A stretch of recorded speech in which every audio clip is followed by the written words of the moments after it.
3, 2, 1, now.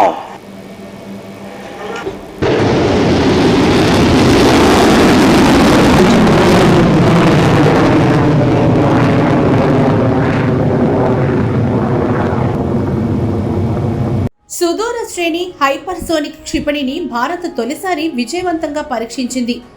రక్షణ పరిశోధన అభివృద్ధి సంస్థ DRDO ఒడిశా తీరంలోని డాక్టర్ APJ అబ్దుల్ కలాం ద్వీపం నుంచి దీన్ని ప్రయోగించింది. ఈ హైపర్సోనిక్ క్షిపణిని భారత సాయుధ దళాలలో వివిధ సేవలను అందించేందుకు రూపొందించారు. ఈ పరీక్షతో దీర్ఘ శ్రేణి హైపర్సోనిక్ క్షిపణులున్న దేశాల జాబితాలో భారత్ చేరింది. 3, 2, 1, now.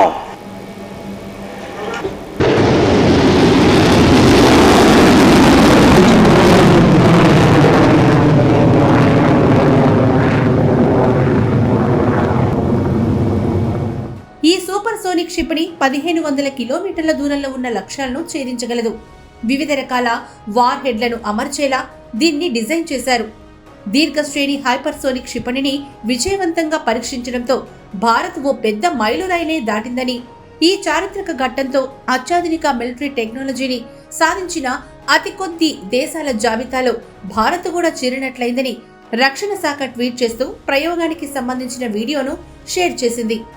3, 2, 1, now.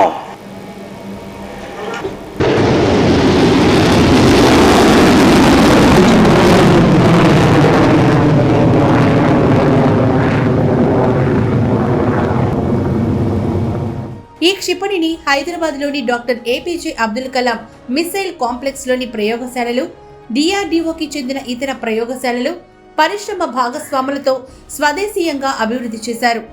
DRDOతో పాటు సాయుధ దళాలకు చెందిన సీనియర్ శాస్త్రవేత్తల సమక్షంలో ఈ క్షిపణి పరీక్ష జరిగింది. ఈ పరీక్ష సమయంలో క్షిపణి గమనాన్ని వివిధ వేదికల నుంచి జాగ్రత్తగా ట్రాక్ చేశారు.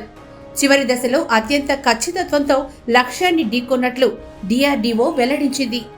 3, 2, 1, now.